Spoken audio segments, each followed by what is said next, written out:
আসসালামু আলাইকুম এভরিওয়ান, আশা করি সবাই অনেক ভালো আছেন। বিশ্বসেরা রাঁধুনি আজকে চলে এসেছে আপনাদের সাথে তার রান্না শেয়ার করতে। আজকের আয়োজন হলো রোস্টের মশলা নিলাম, বাদাম নিলাম, কিশমিশ নিলাম, দুধ নিলাম। গোল্ডেন ব্রাউন করে চিকেনগুলোকে ভেজে নিয়েছি।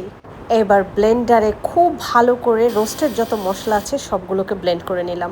ঘ্রাণটা না এত কড়া আর এত সুন্দর হয়েছে। রোস্টের মশলা গুঁড়ো করা শেষ। এইবার পরিমাণ মতো আমি একটা মিক্সড বানাবো। 2 চামচের মতন রোস্টের মশলা নিয়েছি, সেই সাথে ডিফারেন্ট বাদাম নিয়েছি, কিশমিশ নিয়েছি। সবগুলো উপকরণ একসাথে করে ভালো করে ব্লেন্ড করে নিব। ক্রিমি একটা পেস্ট রেডি করে নিলাম রোস্টের জন্য। এবার ঘিয়ে ভাজা পেঁয়াজ, কিছুটা সয়াবিন তেল আর বেশ কিছু ঘি নিয়ে ক্রিস্পি করে আমি পেঁয়াজগুলোকে ভেজে নেব। রান্না বাড়া করতে করতে আমার অবস্থা টাইট, কিন্তু কি আর করা, আমার হাতের রোস্ট যে সবাই খেতে চেয়েছে। এবার নিয়ে নিলাম টক দই, তারপর ঘিয়ে ভাজা হাফ পেঁয়াজে আমি দিয়ে দিলাম সেই রোস্টের মশলা আর পরিমাণ মতন টক দই, আর দিব 1 চা চামচ মরিচের গুঁড়ো। আরএফএলের আছে ভিন্ন ভিন্ন সাইজের জার, আর সেই ভিন্ন সাইজের জারে আমি রেখেছি একটাতে আদা একটাতে রসুন। 1 চা চামচ আদা নিয়েছি আর 1 চা চামচ রসুন নিয়েছি, ছোট্ট একটা স্লাইস লেমন নিয়েছি। এইবার সবগুলো উপকরণ খুব ভালোভাবে মেখে নিব। তারপর এবার একটু টেস্ট করে নেওয়ার পালা। আমি একটু খেয়ে নিব লবণ আর সব মশলাগুলো ঠিক আছে কিনা সেটা দেখার জন্য। এইবার ডুবো ডুবো ঘিয়ের মধ্যে এই মশলাটাকে খুব ভালো করে ভুনা করে নিব। একটু সময় নিয়ে রোস্ট রান্না করলে ভালো, যদি একবার পুড়ে যায় তাহলে পুরো রোস্ট রান্নাটাই বৃথা। দিয়ে দিলাম তেজপাতা আর দারচিনি। ঘিয়ের মধ্যে যতটা সময় নিয়ে মশলাটা সুন্দর করে ভাজা ভাজা হবে, রোস্টের টেস্ট তত বেশি হবে। তাই কিছুটা সময় নিয়ে রান্নাঘরে আসলে ভালো হবে, কারণ এই রোস্ট যে একবার খাবে সে আপনার কাছে বারবার এই রোস্ট চাইবে।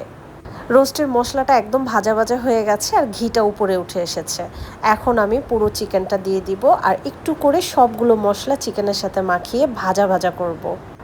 বেশ কিছুক্ষণ আমি এটাকে কষালাম। কষানো শেষ করার পরে এবার আমি পরিমাণ মতন পানি দিয়ে দিব।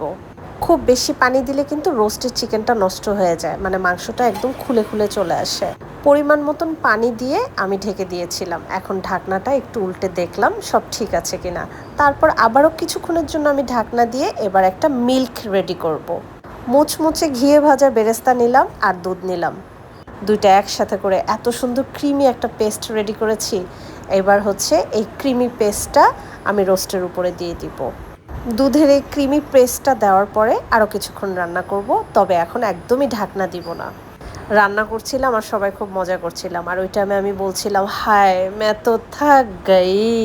রোস্টের গ্রেভিটা একদম ঘন হয়ে এসেছে। এবার আমি 2 চা চামচ ঘি দিয়ে দিব। এক্সট্রা সুগন্ধির জন্য আমি কোনো ধরনের গোলাপ জল বা কেওড়া জল ব্যবহার করিনি। কোনো ধরনের সুগন্ধি ছাড়াই আমি যেভাবে রোস্ট রেডি করলাম, এভাবে রোস্ট রেডি করলে ঘরে এমনিতেই রোস্টের ঘ্রাণ ছড়িয়ে পড়বে। সার্ভিং ডিশে সার্ভ করে নিলাম আর উপরে দিয়ে দিলাম ঘিয়ে ভাজা মুচমুচে পেঁয়াজ।